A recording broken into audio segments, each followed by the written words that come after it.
अच्छा निशिकांत जेना टाहिया एवं जड़े कोरापुटर संस्कृत टीचर से उपस्थित अच्छा से टीचर हो निशिकांत जेना आमर यात्रा सेलिब्रिटी होगी भी सी आसी जीरो ग्राउंड रु जो माटी आ माँ को सम्मान देइछन्ति प्रथम एवं वृक्ष को सम्मान देइछन्ति समस्त दीपुनु आम जो जाड़े यूथ क्लब रो मैनेजर भाग्यधर नायक एवं मो नाती बंटी समस्त को बहुत बहुत धन्यवाद जनाऊँ।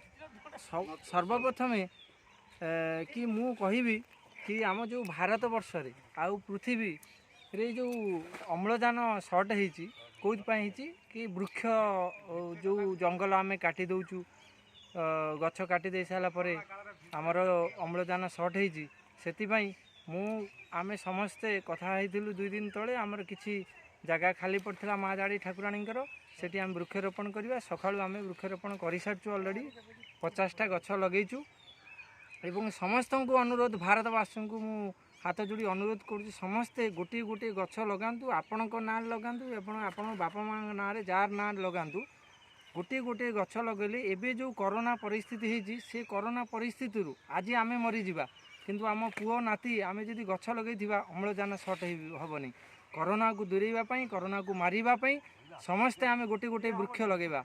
धन्यवाद। जय जगन्नाथ। जय जगन्नाथ। अशेष अशेष धन्यवाद अमरेंद्र बाबू। Thank you. अबे सीधा आम जीरो ग्राउंड रु जीवा संस्कृत टीचर अरुण सार पाखु सार किसी कहे वृक्षरोपण विषय माँ जाड़े शुणी यूथ क्लब प्रांगण में आज जो कार्यक्रम अनुष्ठित हो जाइए एटा केते दूर सफल हो ये कार्यक्रम जे अग्रगण्य अच्छा आमर निशिकांत बाबू तांको सर्वमते स्वागत जनाऊँगी एवं वर्तमान परिस्थिति रे पृथ्वी रे वृक्षर आवश्यकता प्रत्येक लोक अनुभव करके कार्यक्रम को स्वागत करिया सह निजे निजे निज एरिया रे पदक्षेप नवा उचित। तेणु मो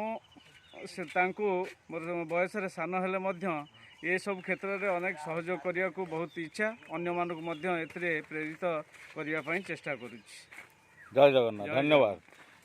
एबे आम सीधा कथा हवा यूथ क्लब रो मैनेजर टेरादा सहित देखो आप कथा हूँ मुझे जहाँ पचारि खाली दीपट कहे ये जो वृक्षरोपण कार्यक्रम आज है माँ जाड़े शुणी यूथ क्लब तरफ गछ लगेगा गोटे दैनंदिन जीवन में केते लाभदायक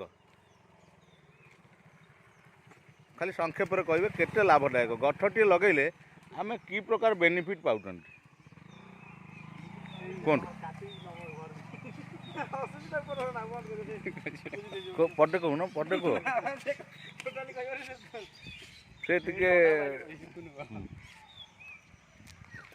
से कहया कथा मो स्वास्थ्य भल ना मुझे टे कहीपरि तेणुक तथापि से काम कर चली देखु यहीटा हूँ गाँव पोखरी पोखरी केमिति से उद्धार करुँच देखु अलिया आवर्जना सबू यही हूँ गाँ परिमल योजना आमर। जय जगन्नाथ। धन्यवाद। आपण माने खुशी तो